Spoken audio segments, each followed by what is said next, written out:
রে এই মনমরা এতটা বইয়া রয়েছে কে? ও শিমুল তুই আয় ব। কি হয়েছে তোকে দুইজনের? আমি চুপচাপ মনমরা। একটা বিষয় লয়ে মনে কর আমি চিন্তাত পড়ে গেছি গা। কোন বিষয় নিয়ে এত চিন্তায় আছিস তুই? আমি 10,000 লোকের একটা আয়োজন করবো, 10,000 লোক খাওয়াইমু, এজন্য আমি চিন্তাত পড়ে গেছি কেমনে কি করবো। 10,000? কি কন 10,000 লোক তুই কি উপলক্ষে খাওয়াবি? তোরা তো জানস আমার বাইস্তায় এবারে এসেছি পরীক্ষা দিছে, 2 দিন পরে রেজাল্ট। আমার বাইস্তার আমি সেরা স্কুলে পড়াইছি, ওই স্কুলের সে সেরা ছাত্র। এইবার সে এই এসেছি পরীক্ষায় ঢাকা বিভাগে প্রথম স্থানের অধিকার করবো, সেই উপলক্ষে আমি খাওয়াইমু। আর তোরা তো জানোসই আমার তো টাকা পয়সার অভাব নাই। আরে ভাই তুই আমার কথা হন, ওর বাতিজা কি রেজাল্ট করব? আমার শালা এবার পরীক্ষা দিছে, সবচেয়ে ভালো নামি দামি স্কুলে পড়াশোনা করছে, সারা বাংলাদেশে প্রথম স্থান অধিকার করব।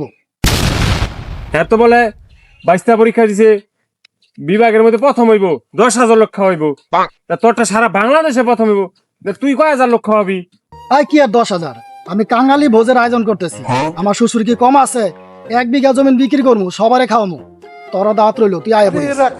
এ বন্ধু, তোরা দুইজন কিন্তু একদিন আয়োজন করিস না, তাহলে খাওয়ার কিন্তু সমস্যা হয়ে যাবো। তাহলে তোরা থাক, আমি যাইগা। আর সমাজের লোক আমি দাওয়াত দেওয়া শুরু করি এখনই।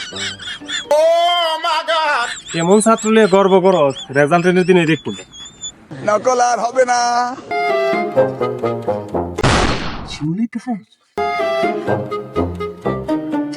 রবুলাস নিরা আমার দিয়ে ফলাই লোকে। আল্লাহ এবারকার মতো বাঁচাও, সাবা তো কম মারি নাই, বাইস্তায় তো 3 বিষয়ে ফেল করছে। শিমুল আইতাছে, সর্বনাশ। রঞ্জিতের মতো লাগলো না, দিয়ে ফলাইলো। শালাই তো 4 বিষয় ফেল করলে বললো, তো শ্বশুর বাড়ি যাইতে পারতেছি না, শিমুলের সামনে যাইতে পারতেছি না, কি যে করি। রবুল্লে ফোন দিয়া। The number you are trying to call is currently. Mobile বন্ধ। Please try again later. রঞ্জিত রে দেখি। আপনি যে নাম্বারটিতে কল করেছেন তাতে এই দুইটাই মোবাইল বন্ধ করে তুই আমার ডরে নাকি? হ্যাঁ, আবে সালে রেজাল্টের দিন একটারও খবর নাই, তাহলে তো মনে হয় খুব ভালো রেজাল্ট করছে।